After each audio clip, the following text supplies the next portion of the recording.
шаң шығарып ізінен құйындаған, барасың ба өмірім қиындаған. Сиын маған, ей өмір, сиын маған, сиыңды алам мен сенің бұйырмаған деген. Біз осы сөзді күнде айтамыз, мысалы, үлдемен бүлдеге. Бүлдеге ораса, ол бір тауардың түрі шығар. Осы жерде көген деген сөз бар қазақта. Осы сөзді тарқатсақ. Былайынша білмеймін енді, мүмкін ол зат шығар енді. Жаңағы көгеннен ағытылған қозылақтай деген. Көгеннен ағытылған қозылақтай деген. Шулап жатқан балалар. Бие сауатын кәдімгі құрал. Шелек, қазіргі тілмен айтқанда шелек. Жылқының терісінен. Иә, жылқының терісінен. Мойын ұзын емес пе? Мойын ұзын ғой. Түйенің мойны ұзын ғой. Ұзын шелек істеп алсаң. Ерлердің тағатына үлкен күміс сақина, алтын сақинасына. Осының атауын жаңағыда печатка демей, осы сөзбен атаса қазақтың өзінің төл сөзі ғой әйтеуір. Мен де әйтеуір шамалы халыққа пайдам тисін деп біліп жүретін.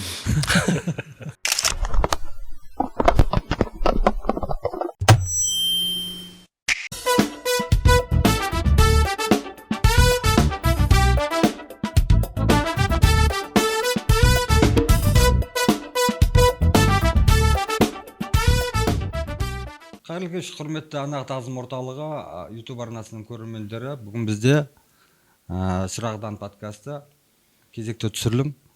Мен Әділбек Тәңірберген және Ердос Әбдіразақ. Және бүгін бізде қонақта нөмір 271-ші Байұзақ Ермекбаев атындағы орта мектебінің қазақ тілі мен әдебиет пәнінің мұғалімі Данабек Жақсылықұлы ағамыз келіп отыр. Қош келдіңіз аға. Қош көрдік жігіттер. Рахмет. Мынау енді аға, мына осы кеше ғана осы ақпан айында қазақтың ақиқ ақыны Мұқағали Мақатаевтың туған күні болып, қазір республика болып 95 жылдығын тойлап жатыр. Бұны айтып кетпесек болмайтын да шығар. Әрине. Өйткені айтады ғой, Мұқағали айтады өзінің жырында. Менің құрдасым 21-ші ғасыр дейді. Бұл енді біздің ғасырымыздағы және біздің буындар, біздің алдымыздағы буындар жата жастана оқыған Мұқағалидың жырын. Бізде сол әлі бала күнімізден есімізде ғой. Енді бізден кейінгі буынға Мұқағалидың шығармашылығы қаншалықты таныс енді оны көре жатармыз, уақыт көрсете жатар. Бірақ менің бір қуанғаным, жақында кітапханадан барып осы ақтарып отырған кезімде Мұқағали сөздігі деген кәдімгі үлкен кітап шығыпты. Мұқағали сөздігі деген үлкен кітап шығыпты. Мен ананы көріп кәдімгідей қуанып қалдым. Енді мына біздің Шырағдан подкастының біздің мақсатымыз бойынша біздің қазақтың сөздері ғой.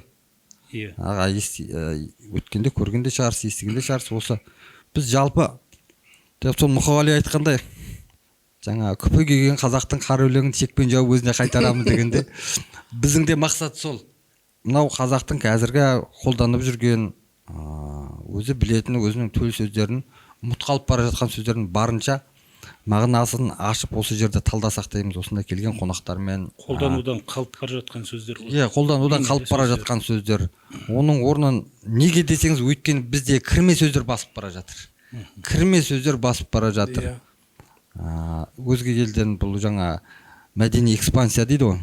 Дәл сондай кірме сөздер басып бара жатыр. Сондықтан да осындай мақсатта жұмыс жасап жатырмыз. Барынша біздің ниет мынау келешек жастарға, алдымызда өсіп келе жатқан жастарға барынша кішкентайда болса қоғамға ой тастасақ деген ниет біздікі. Сонымен Мұқағалиды жалғасақ. Енді уақыт көп ұстамай подкастымыздың ең қызықты бір сәттеріне кезек көрейік. Мұқағали өзіне өзі бір ескерткіш қойып кеткен адам сияқты да. Дүниенің ағында қарасында мыңқ етпейсің, қабылдап аласың да. Қарасымен шамаң жоқ таласуға, ей өмірім зымырап барасың ба деген өлеңі бар ғой. Атақты өлең. Сонда мынадай сөзі бар. Шаң шығарып ізінен құйындаған, барасың ба өмірім қиындаған. Сиын маған, ей өмір, сиын маған, сиыңды алам мен сенің бұйырмаған деген. Керемет сөз айтқанда. Енді бұны айтып отқан біз енді мектепте мұғалімбіз ғой. Мысалы, қазір Байұзақ Ермекбаев атындағы орта мектептің бастауыш сыныптарының арасында осы Мұқағали өлеңдерін мәнерлеп оқу сайысы өткізіліп жатыр. Қаншама мектептер бар. осы Қызылорданың мектептерінде міндетті түрде 9 ақпан мұғалім туған күнде оған басшылық тарапынан ешқандай тапсырма берілмесе де ол міндетті түрде, ең болмағанда сынып сағаты болса да аталып өтіледі. Жаңағы сыйыңды алам мен сенің бұйырмаған дегені осы ғой деймін. Қазір әлеуметтік желіні ашсаң, сол жасы бар, жасамысы бар түгел мұғалім өлеңін оқып, соны салып жатқан әлеуметтік желіге. Жастар да, үлкен кісілер де көп қой. Дұрыс айтасың. Мінекей сол мұғалім өз сыйын өзі жасап кеткен сияқты көрінеді да маған. Сыйыңды алам деген шынымен де осы шығар, Керемет. Шынымен де.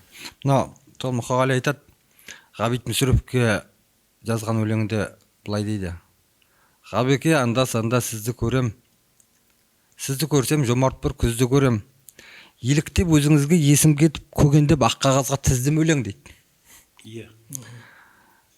Бұл жердегі Ғабеке дейтіні ғой, Ғабит Мүсіреповке жазып жатқан өлеңі ғой.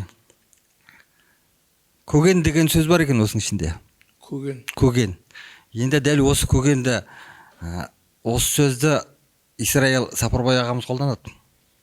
Көгенге көңілі көнбеген, көкірегінен оты сөнбеген, іріден ізет көре алмай іріген іші шерменен, дермене жусан жырмен дек бірсіз дертін емдеген, асып бір туған ақынды қай кезде қайға жеңбеген дейтін бір өлеңде бар. Ақын тағдыр дейтін өлеңінде. Осы жерде көген деген сөз бар қазақта. Осы сөзді тарқатсақ. Көген. Ал Ердос. Бізде мен Ердос күлем ғой. Мынау лингвистика ғылымдарымен айналысқысы келіп жүрген Ердос. Сөз ұстаған азамат. Сөз ұстаған. Толық мүмкіндігі бар. Енді Данабек ағама мен көп көмек беріп отырайын десең ғой өзіңше. Көген деген сөзді былайша естіп те жүрміз ғой. Мына жаңағы тақырыбымызда өзі сондай ғой. Күнделікті пайдаланып жүрген сөздеріміздің қай жерге қалай қолдану екенін білеміз да, бірақ енді сол сөз не сөз екенін білмейміз ғой енді. Көген деген сөз енді мен былайша білмеймін енді, бір мүмкін ол зат шығар енді. Зат қой енді ол. Зат қой. Ол зат кезінде қолданылған, әлде енді қазір қолданыста жоқ дүние шығар деп ойлаймын. Өйткені ол қолданыста жүрген нәрсе болса, көгенді білер едік. Ол қазір қолданыста жоқ. Қазір бізде қолданыста бар ғой, бірақ енді ақындарды, жыраулардың өлеңдерін қарасаң, жалпы өмірбаян оқысаң осы ғой. Көген аласың ба, өлең аласың ба деген осы сөз көп. Осындай сөз бар ғой. Ана бір неде Сүйінбай Аронұлы деп айтады, бірде соның шәкірті Жамбыл ғой енді, Жамбыл. Менің бірім Сүйінбай, сөз сөйлемен Сүйінбай. Сүйінбай деп жырласам сөз келеді, тасқындап қарада ол құйындай деген. Біресе Жамбыл деп айтады енді. Оны өзі жергілікті жердің сол ақындарына қарай бұрып ала береді негізі осы мысалды. Сол Сүйінбай Аронұлы бірде қозы бағып жүріп бала күнінде ұйықтап кетпейді қырда. Сонда белуарына түскен ақсақалды бір кісі келіп, балам, көген аласың ба, өлең аласың ба деп айтты дейді. Сонда бірінші сөзі көген аласың ба, немесе өлең аласың ба. Өлең алам деп айтты дейді ғой. Оянса таңдайына тақылдап, жүрегінен жыр ақтарып тұр екен. Содан бастап сол ән жырға көген. Ал енді осында қарап отырсаң, өлең енді рухани байлық қой, Әділбек. Көген қазіргі тілмен айтқанда материалдық байлық қой. Жалпы көген біздің мал шаруашылығына қатысты айтылатын дүние. Біздің енді жеріміз жазық жер. Орманды жер емеспіз ғой. Сондықтан да мына уақ малдың төлін байлау үшін екі қазықты қағып, соған ортасына арқанды керіп, соны қозғалап. Өзі мына алыстан бір шулап кеткен балдарды көргенде біздің қазақ айтады ғой. Жаңағы көгеннен ағытылған қозылақтай деген мысал келтіреді. Көгеннен ағытылған қозылақтай деген. Шулап кеткен балалар. Осындағы көген жаңағы малдың төлін байлайды ғой. Байлайды ғой. Керме, енді керме деп айтайықшы енді. Анау нелерін балдарын бөлек ұстайтын кезде ғой. Енді сауынның кезінде. Сауын малы ғой. Сонда осы уақ малдарды жалпы қозылақ. Бұл енді құлынды да байлау керек. Мынау ауылда өскен біледі ғой. мынау бүгін Ердос ағамыздан біраз нәрсе түйіп қалатын ретіміз бүгін көріп тұрсың. Жалпы біз қарап мынау неге мен баста шақырғандағым осы.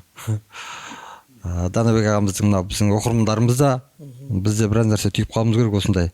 Әрбір қойылған сұраққа мына бірінші сұрақтың өзіне өткенде айтқандай мірдің оғындай қалып тұрып болған жоқ па? Өткендегі подкастта мір деген сөзді талқыладық қой. Мір деген сөзді талқылап. Иә.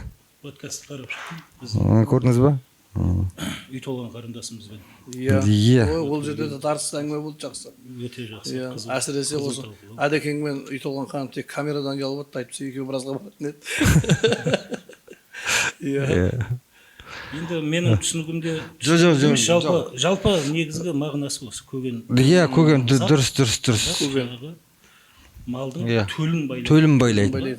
Бірақ енді соны қолданылған. қазіргі мынау жаңа қолданыстан шығып қалған, Иә. көнеріп қалған сөздер дейді ғой. Бірақ дегенменен де бүгінгі қазақтың, келер қазақтың да мына болашақтағы ұрпақтың да бұл сөзді қолданған дұрыс. Неге? Бұны жарайды, сол көген деп жатқан қозымыз болмаса да, ол көгенді қолданып жатпасақ та, бірақ осыны мынау біздің ақындарымыз теңеу қылып пайдаланды ғой. Иә. Осы қазақтың өзінің төл сөзі теңеу қылып пайдаланды. Біз әрі қарай да осыны дәл осылай теңеу қылып біз қолданған дұрыс деп ойлаймын. Иә. Өзімізге. Әлі қолданыстан шығып қала қоймаған сияқты. Иә, енді жалпы деймін де осындай сөздерді енді мына кейінгі жастарымыздың арасында енді оны біле бермейді ғой. Соған барынша айтып жатқан біздің бір жағынан тілек Жақсы екен. қолданыста болса деген. Сосын иә, ана сосын тағы бір сөз бар. Анау көнектен шошынған бие оңбас, көптен бөлінген үй оңбас дейтін. Бар. Осы жерде Көнектен шошынған. осы жерде көнек деген сөз бар қазақта. Көнек дейтін ана бір баяғына шетелден қонақтар келіп, туристер келген, сол кезде бір ана негрді көріп, ерні мынадай негрді көріп, сол уақытта бір әжеміз айтты дейді. Ай, қандай көнекті ерінді қорғылып насыбай атпайды екен мына бала деп айтты дейді. Иә, мынадай насыбай атпайды екен деп айтты дейді. Кейіннен басқа Иә, сөйтіп айтты дейді жаңа бір әжеміз қарап тұрып. Иә. Негізінде мына аузы көнекті екен дейді ғой. Біреу жаңа ерні үлкен, мынандай еді. деген шөмекейдің 4 баласының біреуінің аты көнек қой. Иә, ондай. Тоқа көнек, аспан бозғыл. Иә. Көнек деген екінші Иә. баласы. Сосы көнек деген сөз бар. Енді көнек дегенде мен өз басым енді ес білгелі сол жаңағы менің енді руым шөмекей ғой. Тоқа көнек, аспан бозғыл дейді. Біз енді бозғылдан тараймыз деп айтамыз өзімізді. Иә. Сода көнек деген сөзді мен біріншіден содан естідім. Бірақ енді бұл көнек деген зат бұл да тағы бір қолданысқа ие нәрсе сияқты. Осы жаңағы Пайдаланатын адамға ыдыс па мүмкін. жаңа көгеніңіз бар ғой. Көген. Сол жаңа бірінші Иә. көген. Осы көген жерде көнекте жүреді ғой. Міндетті ғой ол. Көген жерде Бұнда көнекте сол мал жүреді. шаруашылығында Иә, енді біздің бабаларымыз 4 түлік мал асырағаннан кейін осы мал шаруашылығына қатысты иә. өзі көнек дегеннің енді қазақ тілі әдебиет пәнінің мұғаліміміз ғой. Түбірінің өзі көн деген сөзі. Көн, иә. Көн. Тері. Тері. Көн болып кеткен дейді ғой. Әптен илеуін келтіріп. Солай ма енді? Бұл теріден көрдің жасалған. ба? Теріден жасалған. Теріден жасалған. Көнегің қазіргі тілмен айтқанда шелек қой. Қазіргі шелектер темірден, ағаштан жасалса, көнек теріден жасалған. Теріден жасалған. Бұны енді көбінде біздің бабаларымыз жылқының терісінен жасаған. Сосын тағы да бір нелерде айтады. Мына түйенің мойын терісі бар. Иә, мойын терісі. Бүтін алып. Иә. Соның мына Домалақ дейді ғой, ыңғайлы ғой домалақта оған не қылып. бүтін алып, соны көнек қыла деген. Әптен иін қандырып, сыртындағы жүнін кетіріп, иін қандырып әптен. Сол кездер жаңағы сіздің айтқан мақалыңыз бар ғой. Көнектен шошыған. Ол өзінің несіне жасалып тұр ғой енді. Көнектен шошыған бие оңбас дейді. Мысалға темір шелекті салдыратып жатсаң бие шошуы мүмкін. Иә. Ағаштың иісі шығып тұрады. Иә. Мына өзінің иісі ғой. Ол неге одан шошиды? Ой, Алла. Көнектен. Бұл сонда Көнек деген шелек жалпы есеп- шелек болғанда былай. Бұл бие саууға арналған ыдыс. Биені саууға арналған ыдыс. Иә. Көнек. Ана торсық дейміз ғой мысалға, торс торсық тегі сияқты ол сол сияқты. ыдыстың түрі ғой, көнек. Ыдыстың түрі ғой, көнек. Көнекті енді біз солай түсінеміз. Мен өзі оқып жүрген кітаптарым ішінде де көнекті бие саууға арналған ыдыс деп көп оқыдым. Әділбек енді Дәл солай, дәл солай екен. Дәл солай екен. Дәл солай екен. Бұл кәдімгі теріден иін қандырып, сөйтіп дөңгелектер тұрып тіккен бие сауатын кәдімгі құрал. Шелек, қазіргі тілмен айтқанда шелек. Жылқының терісінен. Иә, жылқының терісінен дейді. Негізі жүрек үйренесің, жүрек көре үйренесің деген сияқты жаңағы мысалға біз бір қари құрдық үйге. Сол қари құрған кезде ана керегесі бар ғой. Соның арасындағы жаңағы керегені ұстайтын жаңағы теріден жасалатын бар ғой. Иә. Соны да айтып жатыр да, бұл да мынау да теріден жасалған. Теріден жасалған көрініп тұр ғой. Бірақ сол жаңағы сиырдың мойын терісінен жасалады екен. Именно сол жаңағы сондай керегені бір-біріне байлайтыны бар ғой. Көк дейді ғой. Көк дейтіні, иә. Көк дейміз. Иә, сол көк дейтіндігі. Керегенің көгі дейді. Иә, соны сиырдың мойын терісінен істейді екен. Сол жері мықты болады екен. Иә, қайыс қой. Иә, қайыс. Мынау да енді сол жаңағы жылқының терісінен деп көнек деген енді ыдыс болып тұр ғой. Осындай екен. Ішіне құйылған бұл сүт болсын, не болсын, бұзылмайтын да болып тұр ғой. Бұзылмайтын да болып тұр. Иә, ол бекерден бекер olmayды ғой енді бұл. Соны сау үшін, соны сақтау үшін де енді саба деген де бар ғой. Саба. Иә. Кете береді, бірақ біз көнек қой. Көнен. Жалпы менің түсінігімде емес, жалпы осы мен оқыған әдеби кітаптардың барлығында да көнек бұл бие саууға арналған. Бие саууға арналған. Сол ғой жаңа көнектен шошыған биең бастап тұрғаны. Иә, сол ғой. Оны қойдың терісіне жасап дегенді оқығаным жоқ. Иә, сол. Иә. Түйенің мойын. Ол жаңағы июге не қылуға соған ыңғайлы болып, мойында сол күшті болып тұр ғой, значит. Мойын өзі ұзын емес пе? Мойын ұзын ғой. Түйенің мойны ұзын ғой. Ұзын желік істеп алсаң,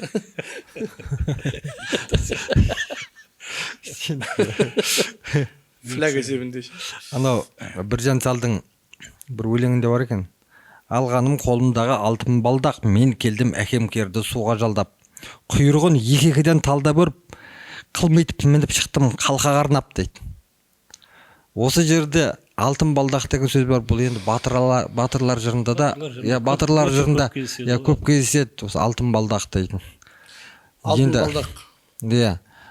Алтын балдақ.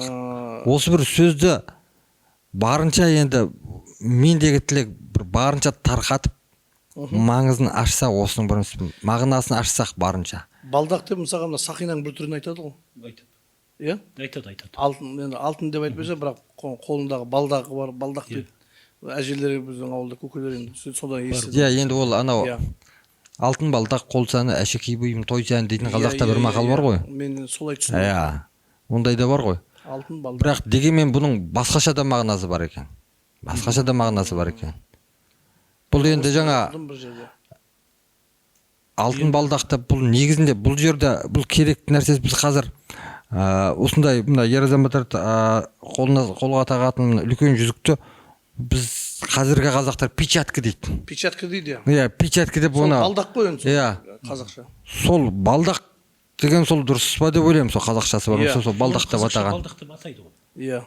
Мен соны көп жерде естімеймін. Қазіргі мен юбилейлерде көп тойларда болған кезде ана әкесіне, шешесіне сондай үлкен сақина таққан кезде, ана печатка деп айтқан кезде мен соны екі микрофонмен айтамын дейді. Күміс балдақ тағылып жатыр. Күміс алтын балдақ тағылып жатыр әкемізге. Дұрыс. Ол балдақ дегенді айтамын мен. Ол сіздің алтын балдақ деп жатқан сол жаңағы енді әшекей бұйымға байланысты шығар. Несі бар ғой. Көкжендет тоғырың алтын маржан баулы.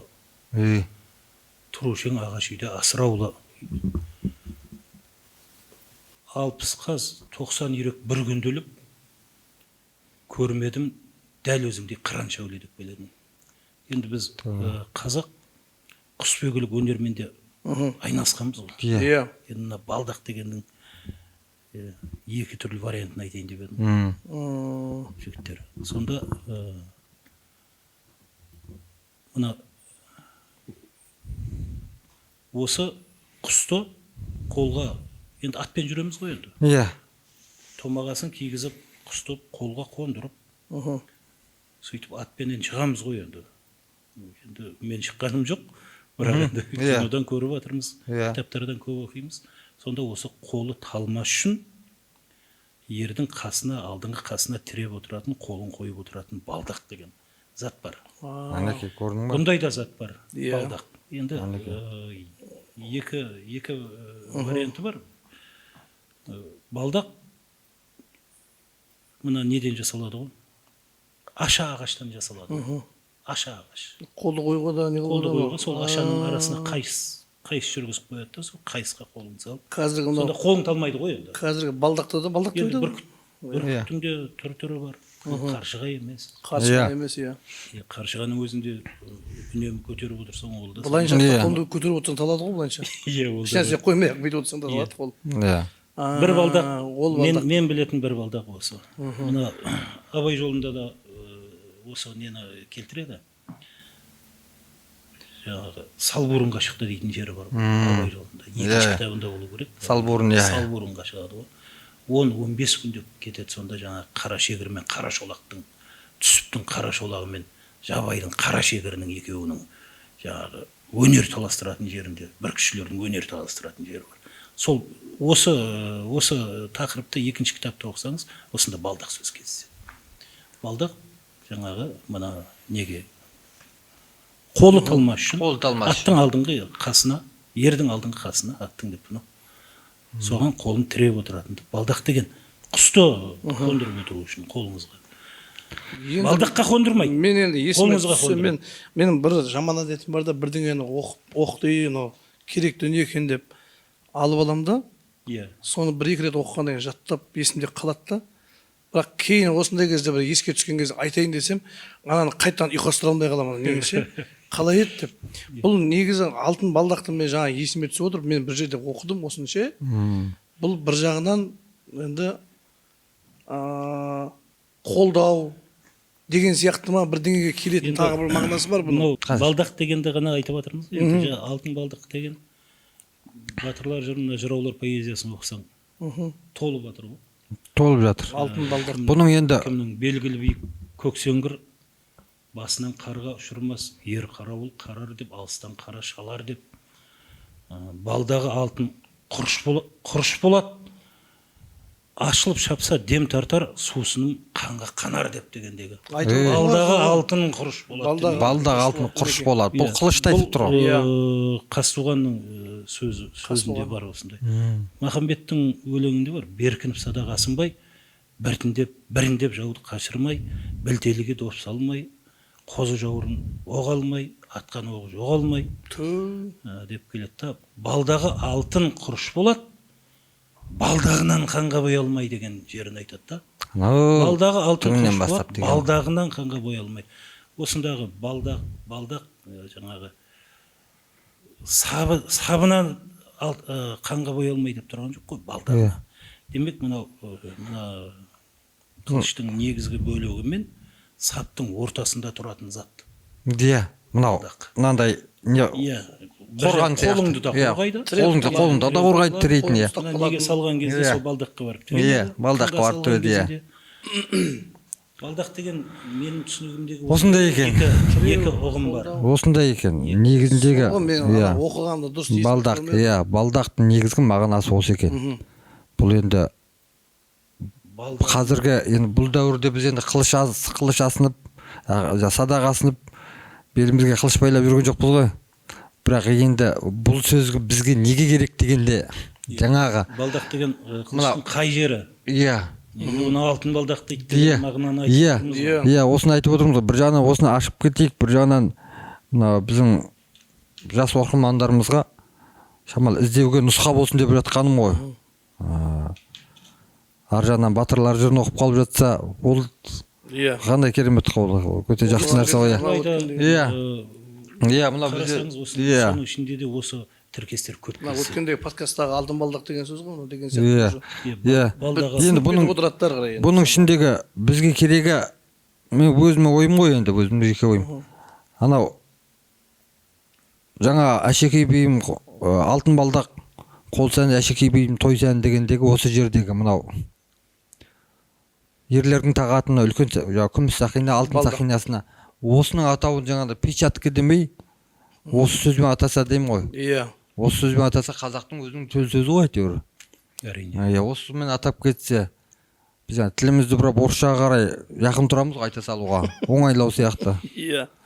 Мынау қазақта мынандай бір сөз бар екен. Бетегеден биік жусаннан аласа деген бір сөз бар қазақта. Көп қолданамыз. Иә. Кәдімгі көп қолданады. Енді жаңа бетеге кетер бел қалар, бектер кетер ел қалар деген де сөз бар. Бұл сөз кәдімгі дәл қазіргі Бетеге кетсе бел қалар, бектер кетсе ел қалар, берекен кетсе нен қалар дейді. Берекен кетсе нен қалар. Үшінші қатарын жаттамапсың сен. Иә. Енді дәл қазіргі мына біздің қоғамға осы бір сөз шамалы маңыздылау болып келеді. Иә. Ана былай қыламыз ба, былай қыламыз ба деп жатқан уақытта тілдік мәселелерді. Жалпы Бетеге кетсе бел қалар, бектер кетсе ел қалар, берекен кетсе нен қалар. Осы жердегі бетеге деген сөз бар. Бетеге деген не деп ойлайсыз мысалы? Бетеге деген осы бір сөзді тарқатып ашсақ. Бетегеден биік жусаннан аласа. Ма? Сондай. Солай. Иә, ондай да сөз бар енді. Бетегеден биік жусаннан аласа дейді. Онда бұл шөп қой. Мен де солай ойлаймын енді. Бетеген кетсе бел қалар деген, бел деген белгілі ғой енді бел. Болмаса бұл зат басқа бір зат болып тұр. Жоқ, емес, кәдімгі айтып отқандай дәл айтып отқандай. Дәл айтып отырмын ба? Шөп па? Түсінігімізде сол шөп енді. Шөп, кәдімгі шөп. Өйткені алдында бір не қылған кезде Әдекең осы сөзді айтып қалған тұғын. Бетегеден биік жусаннан аласа, енді жусанды көріп жүрміз. Иә. Бетегеде биік шөп емес болып тұр ғой. Иә, биік емес. Ол да қысқа болып тұр. Иә, сол бетеге мен жусанның ортасын айтып тұрған ғой, бетегеден биік жусаннан аласа деп. Бұл шөптің түрі ғой сондай, иә? Бар ғой, Доспанбет жырау болу керек. Сол жырауда бетегелі Сарыарқаның бойында соғысып өлген өкінбес деген де сөз бар. Бетегелі Сарыарқаның бойында. Бетегелі Сарыарқа деп тұр. Анан қара. Біздің қазақтың жерінде өсетін. Қазақтың жерінде өсетін. Негізі енді біздің жер шөлді жер ғой. Иә. Осы шөлге төзімді, жусаның да шөлге төзімді. Шөлге төзімді, иә. Демек, бетеге жусан деген қатар айтылып жатса, демек ол шөлге төзімді дала өсімдігі ғой. Иә. Дала өсімдігі. Енді осы жерде бірдеңе айтсам бола ма? Арасында мен де енді ізденіп қалатыным бар ғой. Қарға тамырлы қазақпыз деп айтады ғой. Иә. Қарға тамырлы қазақпыз деп, қарға тамырлы деп неге айтады? Көбісіне сұрақ қойсаң, осы сұрақты қойсаң, бірден қарға 300 жыл өмір сүреді ғой, сол себепті шығар дейді. 300 деп айтып тұрған ма? Иә, 300 жыл өмір сүреді қарға. Сол себепті қарға тамырлы қазақ деп сөйлейді. Иә, деген сияқты. Қарға тамыр деген шөп бар екен. Өсімдік қой енді. Иә, соны айтып тұрған болу. Иә, қарға тамыр. Ол қарғаға не қатысы бар? Жердің бетінде осындай ғана болып шығады екен өзі. Бірақ тамыры өте тереңге кетеді, сосын әрі қарай да жайылып кетеді екен тамыры. Жантақтың тамыры сияқты. Иә, ол былай да жайылады да, былай да жайылатын болып тұр ғой. Соның есебінен айтады екен ғой, қарға тамырлы қазақ деп. Анеге тамыры тереңге кететін. Иә, мен де әйтеуір бір шамалы халыққа пайдам тисін деп біліп жүретін. Мұның қалай? Жақсы,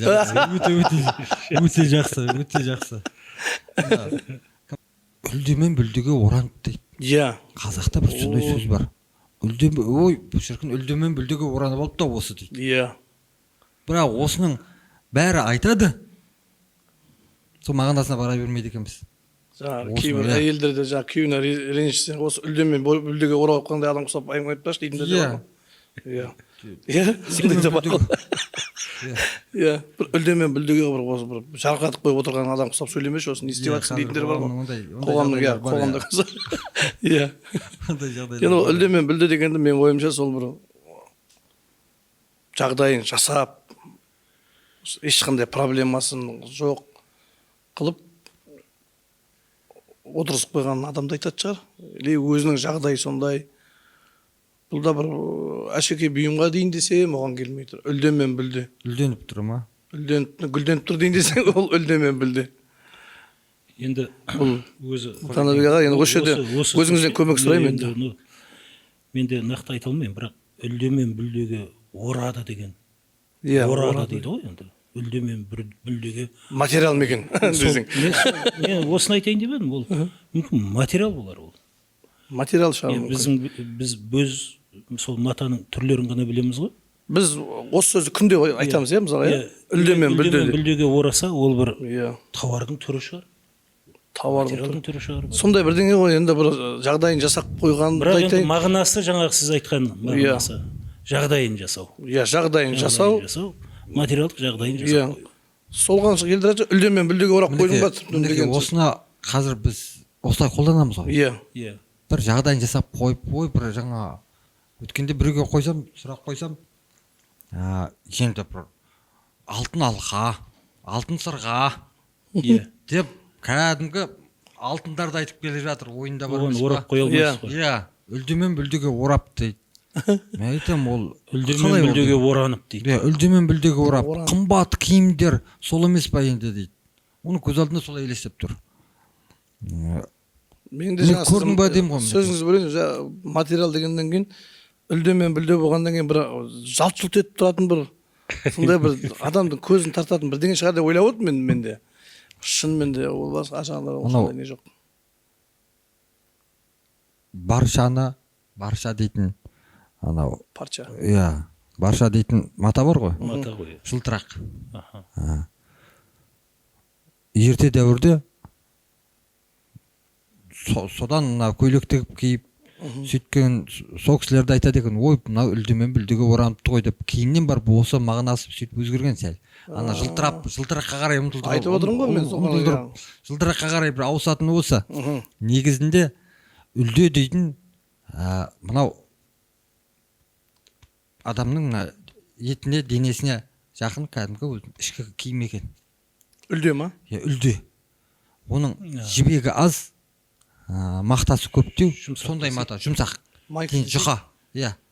Майк есебінде киетін ба сонда? Майкыңды білмеймін. Денеге жұмсақ киетін тауардың түрі десеңші. Тауардың түрі екен осы. Ал бүлде. Майкі демеңіз. Денеге жұмсақ тиетін. Әлде айтып отырмын ба? Әдекең сөйлеткім келді ғой. 9-шы сыныпқа дейін орысша оқығанын көрсетіп қоя береді осылай енді. Майкі деп па? Иә, мен бұны барынша Денеге жақын дегесін енді бірінші жақын киім сол қойып жатқан. Бұл Ердос атқосшы қылып алғандағы барынша қазақылау ғой менің. Ниетім осы. Әр келген мына қонақтан бірден іліп қалса деген. Тамаша. Анау жаңа бүлде деген, ал бүлде бұл жаңа көктем күзде осы сыртынан киетін киім екен. Бұның жібегі көптеу, мақтасы аздау, сәл қалыңдау болады екен. Қалыңдау болады. Бүлде. Осындай матадан тігіледі екен, киім екен. Соны айтып тұр екен, үлде мен бүлдеге деп айтып тұрған осы екен негізіндегі. Анау қазақта сөз бар ғой, парша шықты дейтін. Иә. Парша шықты дейтін. Парша шықты дейді ғой. Иә, паршасын шығарып дейді. Анау жаңа айтып тұрған паршаның тесетін дейді ғой, мына құрамында несі өте қатты, тіні қатты. Содан бір сөгілген жерінен шашылып қалады, шашылып кетеді. Иә, білемін ғой. Сол анау шашылып кеткен нәрсесін парша шықты дейді. Парша деп тұрған ана паршадан не қылғанысы. Көрдім, бізде қазақта әйтеуір. Үлде демек денеге жақын, жұмсақтау, мақтасы көптеу. Жаңа сен айтып отқан майка. Иә, мақтасы көптеу, жұмсақтау. Иә, мақтасы көптеу, пижама жібегі аз, иә. Ал бүлде жаңа жібегі көп, мақтасы аз екен. Қаттылау болады, қалыңдау болады. Иә, сәл қалыңдау, қаттылау болады. Көктем күзде киетін екен. Осы үлде мен бүлде дейді екен. Осылай атайды екен. Біз енді көбінде үлде мен бүлдеге оранды, үлде мен бүлдеге орап деген сөзді. Негізінде барынша үлде мен бүлде дегенге сол жаңағы жылтыраққа қарай кетіп қалды менің ойымша. Жалт-жұлт еткізіп, ой, мына бір керемет киім болып тұр. Жалпы сол осы жобада жүрміз. Жобада, иә. Танабек ағам келген айтшы бүгін. Солмен енді барынша осы біздің мына өзің бар. Иә. Біздің оқырмандарымыз бар. Әйтеуір бір нәрсе түйіп қалсақ дейміз ғой. Иә. Осы ағаларымыздан бір нәрсе түйіп қалсақ, бірден іліп қалсақ әйтеуір көкейге дейміз. Ана бір көкеміз айтып еді, жасында байқар жоқтың есейгенде айтары жоқ деп. Иә. Сонымен барынша сол байқап түйіп қалу керек болып тұр Әрине. осы ағаларымыздан, алдымыздағылардан. Келесі қонақ қылып тағы да бір үлкен ағамыз шақырғым келіп онда түйіп қойып отырмын көкейге. Келісім берсе де мен ағамыз. тіптім сізбен бірыңғай Данабек ағамды шақыра берсек қалай болады екен? Күшті Болмайтын шығар. ар жағындағы өлең жолдарымен несімен жігіттер. бүгінгі подкастымызға Мынау- әрі беріп отқан Данабек ағама көп рахмет. Мынау неде Жандарыңа бізде бір дәстүрлі подкасттың соңына таяғанда шағын ғана бір дәстүріміз бар. Ақпарат ретінде осы жазушы ағаларымыздың естеліктерінен, күнделіктерінен жазған дүниесін қысқаша ғана оқимыз мақаласын. Иә. Жалпы біздің оқырмандарымызға және өзімізге ақпарат ретінде. Біз осы подкастты Мұқағалимен бастап едік. Мұқағалимен аяқтайық деп жатқанмын ғой. Жаңа өзінің естелігінде айтады дедім ғой. Менің құрдасым 21 ғасыр деп. Сол Мұқағали ағамыз өз дәуірінде сол 45 жасқа дейін ақ айналасын мынау ақын адамзаттың жанын зерттеуші дейді ғой. Bir ағаларымыз айтады сөйтіп. Сол әбден зерттеген ғой айналасындағы бүкіл күнделікті өмірдегі жағдайды. Сонда келіп мынада бір ой түйіпті. Соны оқып берейін. Иә. Тап келе қалған жағдайға дереу бейімделе кетіп, кез келген лажсыз жағдаймен амал тауып, кез келген қауіпті айналып өте алатын, қарсыласпайтын, тек бірақ жел шайқаған көк шыбықша майысып қана қоятын адамдар ақылды әрі табыстан табысқа жеткіш, бақытты болып саналмақ па? Ал ешкімге бас имейтін, кез келген жауыздық пен зорлыққа әрдайым қарсы тұруға тырысатын және жауыздықтың қорланған құлы болғанша түп тамырымен қопарылып қалғанда артық санайтын, қарт еменше қара дауылға қасқайып қарсы тұратындар неге бақытты деп есептелінбейді? Қалай дегенмен бұл ғасырда біз алдыңғыларды ақылды санаймыз және оларға қызығамыз. Ал соңғыларды не ақмақ санаймыз, не жолы болмағандар дейміз де, байғұсты кекесінмен менсінбей шығарып саламыз. Ондайға жоғарыдан жақтырмай қараймыз. Мыңдаған мысал келтіре алам. Ол өздеріңнің де қолдарыңнан келеді. Сүйікті менің балаларым, бұл жөнінде маған сендерге екінің бірін ұсыну қиын. Өздерің қалап алыңдар. Сендердің тағдырларың қалай болатыны маған белгісіз. Дейді күнделігінде. Бұл Кейінгі ұрпаққа ғой енді. Бұл анау Мұқағали ағамыз 76 жылы қайтыс болса, оның ар жағында жазылған сөздер ғой. Иә. Бұл Мұқағали ағамыздың бұл ойы бүгінгі қоғамда да айналамызда көрініп тұрады. Бұнымен біздің әңгімеміз аяқталған жоқ, Ердос. Бүгін біздің подкаст аяқталмайды. Біз келесі подкастта Бұдан да қызықты тақырыптар әлде талдайтын боламыз. Енді осы жерде мен анаға тағазым орталығының атынан Данабек ағама алғысымды айтқым келіп отыр. Уақыт бөліп келгеніңізге көп рахмет. Осындай алдымызда сіз сияқты ағылшы ағаларымыз бар кезде осындай керемет подкасттардың сәні де мәні де ашыла бермек. Құдай қаласа ағамызға Алла қуат берсін. Рахмет. Аман болыңыз. Бүгінгі осы подкасттарыңызға шақырып сізбенен сұхбат жүргіземін дегендеріңіздің өзіне де рахмет. Екеуіңізде қазақтың жаңағы қара сөзіне қаймақ алған сондай текті жерден шыққан азаматсыңдар. Рахмет аға. Іске сәт жұмыстарыңыз. Рахмет көп аға. Жандана берсін, халыққа берелеріңіз көп болсын.